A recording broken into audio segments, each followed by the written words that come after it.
Está entrando no ar o programa Obras de Pedro de Camargo. Produção e apresentação Moisés Santos.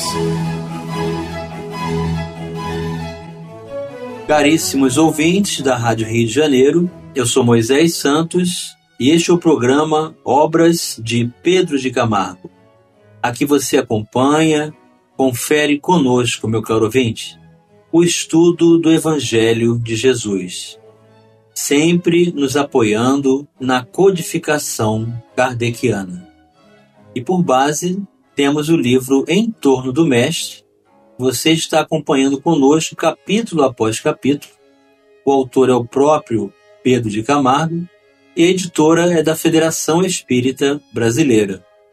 Hoje vamos estudar o capítulo intitulado O Ensino Religioso. O ensino religioso não pode fugir à regra natural que rege qualquer espécie de ensino ou aprendizagem, de qualquer arte ou ofício. Pedro de Camargo aqui, meu caro ouvinte, está nos lembrando a necessidade de usufruirmos do conhecimento do Evangelho de Jesus através de uma aplicação que possa abranger a todos, permitir a todos a livre reflexão, a liberdade do uso das suas atribuições pessoais na aplicação dos seus deveres, com o objetivo de qualificação. A religião há de tornar o homem bom e justo, como a medicina o torna médico e o habilita a curar enfermidades, como a engenharia o torna engenheiro e, portanto, capaz de construir um aterro, uma ponte ou um edifício, como a pintura ou a escultura o torna artista, capaz de manejar o pincel ou o buril, modelando o mármore ou colorindo a tela. Então, a moral também pode ser aplicada, pode ser divulgada, ensinada e, principalmente, o esforço de cada um de nós para exercer essa mesma divulgação de conteúdo. É o objetivo da religião, nos religar a Deus, tornar o homem melhor. Mas precisamos estabelecer o apoio na doutrina espírita. Então vamos buscar as diretrizes libertadoras. Diretrizes libertadoras. Do livro Obras Póstumas de Allan Kardec, o título Ligeira Resposta aos Detratores do Espiritismo. Como sabemos, meu caro ouvinte, Allan Kardec nunca se expôs a um debate desgastante em discussões estéreis para a defesa da apresentação da comunicabilidade dos mensageiros superiores a mando de Jesus, mas sempre apresentou por escrito, em carta aberta nas suas obras, as representações desse mesmo ideal àqueles que negam que o ensino, que a doutrina possa apresentar qualidades que venham auxiliar na melhoria do ser humano. E ele inicia dizendo: é imprescritível o direito de exame e de crítica e o Espiritismo não alimenta a pretensão de subtrair-se ao exame e à crítica, como não tem a de satisfazer a toda a gente. Cada um é, pois, livre de o aprovar ou rejeitar, mas para isso necessário se faz discuti-lo com conhecimento de causa. Ora, a crítica tem por demais provado que ele ignora os mais elementares princípios, fazendo dizer precisamente o contrário do que ele diz, atribuindo-lhe o que ele desaprova, confundindo-o com as imitações grosseiras e burlescas do charlatanismo, enfim, apresentando como regra de todos as excentricidades de alguns indivíduos. Também por demais, a malignidade há querido tornar responsável por atos repreensíveis ou ridículos, nos quais o seu nome foi envolvido incidentemente, e disso se aproveita como arma contra ele. Então Allan Kardec está deixando bem claro logo no início que todos nós somos livres para pensar e decidir se aceitamos ou não o concurso de algo que conhecemos. Mas sem conhecer não faz sentido a crítica, é o que ele diz. Antes de imputar a uma doutrina a culpa de incitar a um ato condenável qualquer, a razão e a equidade exigem que se examine se essa doutrina contém máximas que justifiquem semelhante ato. Para conhecer se a parte de responsabilidade que em dada circunstância caiba ao Espiritismo, há um meio muito simples: proceder de boa fé a uma perquisição, não entre os adversários, mas na própria fonte, do que ele aprova e do que condena. Isso é tanto mais fácil quanto ele não tem segredos. Seus ensinos são patentes e quem quer que seja pode verificá-los. Ou seja, a doutrina está aberta a todos. Não é uma sociedade secreta, não está impedida para que ninguém possa buscar o seu conhecimento. Assim, se os livros da doutrina espírita condenam explícita e formalmente um ato justamente reprovável, se ao contrário só encerram instruções de natureza a orientar para o bem, segue-se que não foi neles que o indivíduo culpado de malefícios se inspirou, ainda mesmo que os possua. O Espiritismo não é solidário com aqueles a quem apreza dizerem-se espíritas, do mesmo modo que a medicina não é com os que a exploram, nem a sã religião com os abusos e até crimes que se cometam em seu nome. Então isso é muito interessante. Nós não podemos atribuir aos homens, ao aprendizado de todos nós, a fase de transição de entendimento e prática como sendo o ideal superior.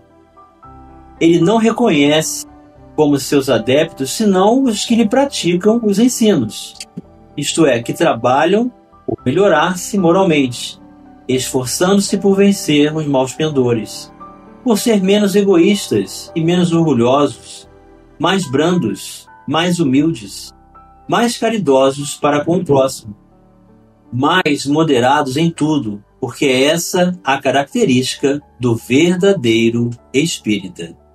Então, nem todos os adeptos da doutrina espírita vão apresentar as características do ideal de uma vez. É necessário muito trabalho, muita determinação, para que realize-se a reforma íntima. Então, as pessoas não são referenciais.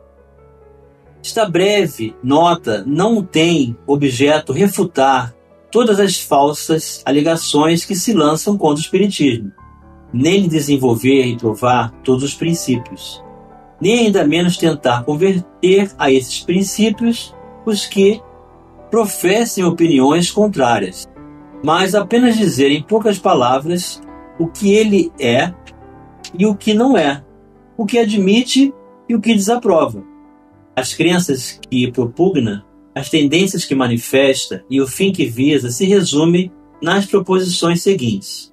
Primeiro, o elemento espiritual e o elemento material são os dois princípios, as duas forças vivas da natureza, as quais se completam uma à outra e reagem incessantemente uma sobre a outra, indispensáveis ambas ao funcionamento do mecanismo do universo. Da ação recíproca desses dois princípios se originam fenômenos que cada um deles, isoladamente, não tem possibilidade de explicar. A ciência propriamente dita cabe a missão especial de estudar as leis da matéria. O Espiritismo tem por objeto o estudo do elemento espiritual em suas relações com o elemento material e aponta na união desses dois princípios a razão de uma imensidade de fatos até então inexplicados. O Espiritismo caminha ao lado da ciência no campo da matéria, admite todas as verdades que a ciência comprova, mas não se detém onde esta última para. Prossegue nas suas pesquisas pelo campo da espiritualidade. Segundo, tendo o elemento espiritual um estado ativo da natureza, os fenômenos em que ele intervém estão submetidos às leis e são por isso mesmo tão naturais quanto os que derivam da matéria neutra. Alguns de tais fenômenos foram reputados sobrenaturais, apenas por ignorância das leis que os regem. Em virtude desse princípio, o Espiritismo não admite o caráter de maravilhoso atribuído a certos fatos, embora lhes reconheça a realidade ou a possibilidade. Não há para ele milagres, no sentido de derrogação das leis naturais, de onde se segue que os espíritas não fazem milagres, e que é impróprio o qualificativo de taumaturgos, que umas tantas pessoas lhes dão. Taumaturgo, meu caro ouvinte, é aquele que pode fazer milagres. O conhecimento das leis que regem o princípio espiritual prende-se de modo direto à questão do passado e do futuro do homem. Cinge-se a sua vida à existência atual. Ao entrar neste mundo, vem ele do nada e volta para o nada ao deixá-lo? Já viveu e ainda viverá?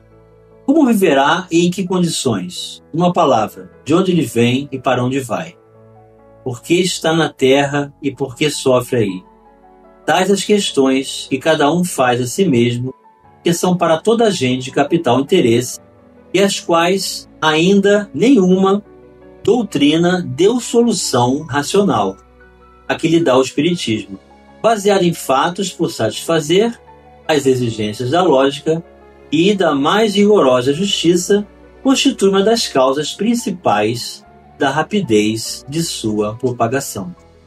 O Espiritismo não é uma concepção pessoal, nem o resultado de um sistema pré-concebido. É a resultante de milhares de observações feitas sobre todos os pontos do globo e que convergiram para um centro que os coligiu e coordenou. Todos os seus princípios constitutivos, sem exceção de nenhum, são deduzidos da experiência. Essa precedeu sempre a teoria. O artigo continua na apresentação em que Allan Kardec vai deixar bem claro que toda essa qualificação por esse entendimento se dá para o aperfeiçoamento do caráter moral de cada um de nós. E é nesse aspecto que a religião nos ensina. E a religião que não consegue este resultado não é religião. O sal insípido, que nem tempera nem conserva, não é sal, embora tenha as aparências deste, afirma Pedro de Camargo. Ser não é parecer. O que parece pode ser e pode também não ser. Vamos continuar abordando o ensino religioso já no próximo bloco. Participe do programa Obras de Pedro de Camargo enviando sua mensagem, dúvida ou sugestão pelo e-mail opg@radioriodejaneiro.am.br ou pelo WhatsApp da Rádio Rio de Janeiro 984867633 aos cuidados de Moisés Santos. Estamos apresentando o programa Obras de Pedro de Camargo. Apresentação: Moisés Santos. Caríssimos ouvintes da Rádio Rio de Janeiro, voltamos agora para o segundo bloco do nosso programa de hoje, em que estamos dando continuidade aos capítulos da obra Em Torno do Mestre, da editora da Federação Espírita Brasileira. O autor é Pedro de Camargo. Estamos abordando as propriedades da condição natural de qualificação do uso do livre-arbítrio através do desenvolvimento, do amadurecimento moral e da apropriação de todos os recursos que podemos desenvolver na qualidade de espíritos imortais que todos somos. E enquanto estamos a caminho na condição de encarnados, podemos estabelecer o estudo, a compreensão da doutrina espírita, que é a mensagem trazida por todos aqueles que se empenharam como médiuns a captar a mensagem do mundo espiritual, coordenadas, codificadas por Allan Kardec, trazendo-nos a ciência espírita, a filosofia espiritualista e a religião no sentido filosófico. E Pedro Camargo diz: a religião há de apurar os sentimentos e formar o caráter do indivíduo, como a ginástica desenvolve os músculos, fortalece o físico, tornando o homem resistente, capaz de suportar sem abalos as grandes oscilações atmosféricas. Então nós temos que estabelecer esse equilíbrio, cuidar da alma e do corpo, em equilíbrio, dando condições para ambos de estabelecer esse desenvolvimento para nos qualificarmos tanto na condição física quanto na condição espiritual. E como é que o Espiritismo pode nos ajudar com esse recurso? Ajudando-nos no progresso, meu caro ouvinte? Vamos retirar este véu. Retirando o véu.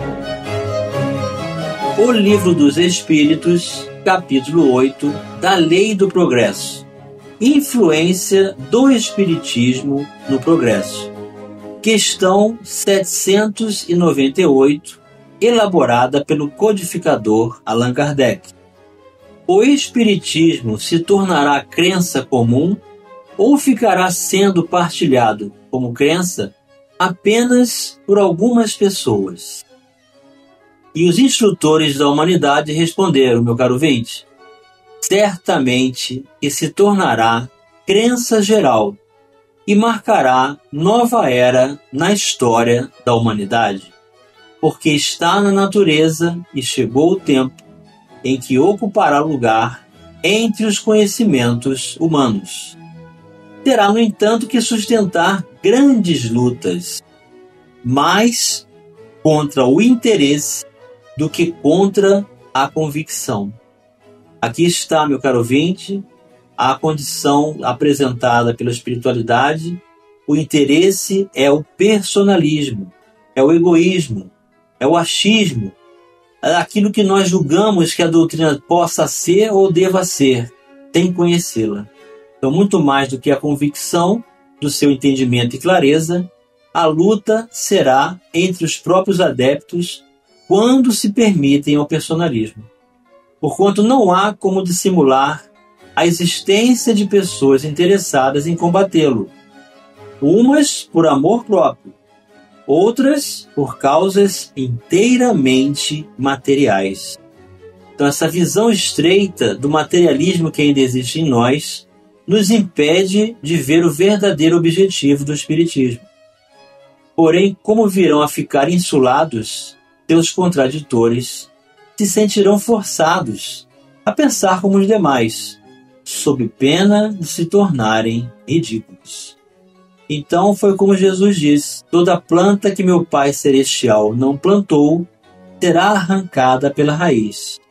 Ou seja, tudo que partir da nossa pequena experiência, da nossa visão estreita, da fuga das condições, das leis naturais escritas na nossa consciência, vivenciando o mal e criando em nós mesmos, não terá repercussão, não irá adiante, e a mentira cai por si mesma. As ideias só com o tempo se transformam, nunca de súbito. De geração em geração, elas se enfraquecem e acabam por desaparecer, paulatinamente, com os que as professam, os quais vêm a ser substituídos por outros indivíduos imbuídos de novos princípios, como sucede com as ideias políticas. Veja o paganismo. Não há hoje mais quem professe as ideias religiosas dos tempos pagãos. Todavia, muitos séculos após o advento do cristianismo, delas ainda restavam vestígios, que somente a completa renovação das raças conseguiu apagar. Assim será com o Espiritismo. Ele progride muito, mas durante 2 ou 3 gerações ainda haverá um fermento de incredulidade, que unicamente o tempo aniquilará. Sua marcha, porém, será mais célere que a do cristianismo, porque o próprio cristianismo é quem lhe abre o caminho e serve de apoio. O cristianismo tinha que destruir, o Espiritismo só tem que edificar. E mais adiante a questão 799. De que maneira pode o Espiritismo contribuir para o progresso? Então, uma vez que a espiritualidade respondeu que o Espiritismo será a crença comum, Allan Kardec então acrescenta perguntando de que maneira isso vai acontecer. E os Espíritos respondem: destruindo o materialismo, que é uma das chagas da sociedade. Ele faz que os homens compreendam onde se encontram seus verdadeiros interesses, deixando a vida futura de estar velada pela dúvida.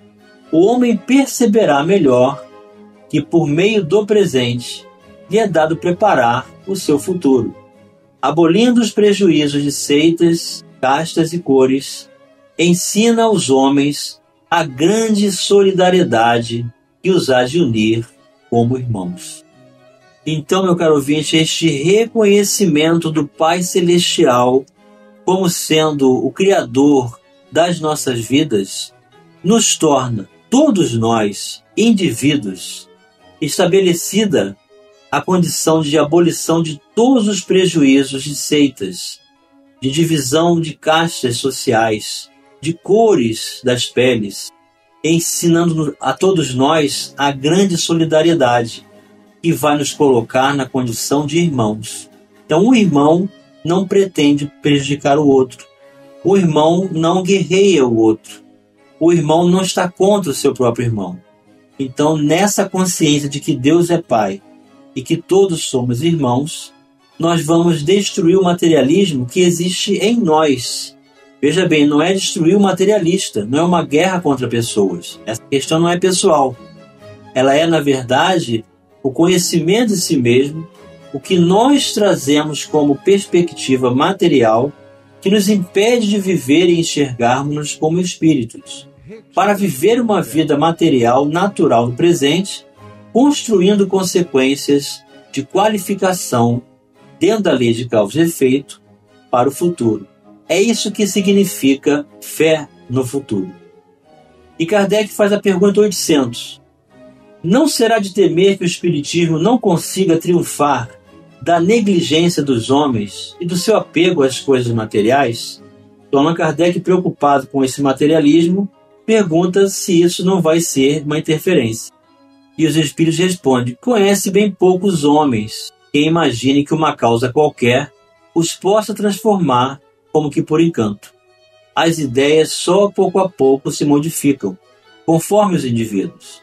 E preciso é que algumas gerações passem para que se apaguem totalmente os vestígios dos velhos hábitos. E Pedro de Camargo vai concluir dizendo: ora, a religião, que não é em realidade uma força viva, transformando continuamente o homem para melhor, não é religião, é apenas um simulacro. Simulacro, meu caro ouvinte, quer dizer imitação. E chegou o momento de você receber a mensagem do Mestre. Mensagem do Mestre. Então os discípulos disseram uns aos outros: será que alguém lhe teria trazido algo para comer? Explicou-lhe Jesus: a minha comida consiste em fazer a vontade daquele que me enviou e consumar a sua obra. Não dizeis vós: ainda há 4 meses até a colheita? Eu, porém, vos afirmo: erguei os olhos e vede os campos, pois já estão brancos para a colheita. João capítulo 4, versículos 33 a 35. Sejam praticantes da palavra, e não apenas ouvintes, enganando vocês mesmos. Aquele que ouve a palavra, mas não a põe em prática, é semelhante a um homem que olha a sua face no espelho e, depois de olhar para si mesmo, sai e logo esquece a sua aparência. Mas o homem que observa atentamente a lei perfeita, que traz a liberdade, e persevera na prática dessa lei, não esquecendo o que ouviu, mas praticando, será feliz naquilo que fizer. Se alguém se considera religioso, mas não refreia sua língua, engana-se a si mesmo. Sua religião não tem valor algum. A religião que Deus, o nosso Pai, aceita como pura e imaculada é esta: cuidar dos órfãos e das viúvas em suas dificuldades, e não se deixar corromper pelo mundo. Carta de Tiago, capítulo 1, versículos 22 a 27. Um grande abraço e até o próximo programa. Você ouviu o programa Obras de Pedro de Camargo. Produção e apresentação Moisés Santos.